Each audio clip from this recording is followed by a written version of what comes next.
পক্ষ থেকে সকল গ্রামবাসী বৃন্দকে জানাই বসন্ত উৎসবের আন্তরিক প্রীতি ও শুভেচ্ছা।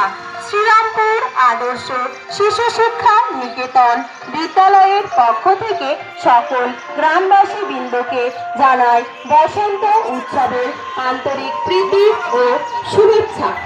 শ্রীরামপুর আদর্শ শিশু শিক্ষা নিকেতন বিদ্যালয়ের পক্ষ থেকে সকল গ্রামবাসী বৃন্দকে জানাই বসন্ত উৎসবের আন্তরিক প্রীতি ও শুভেচ্ছা।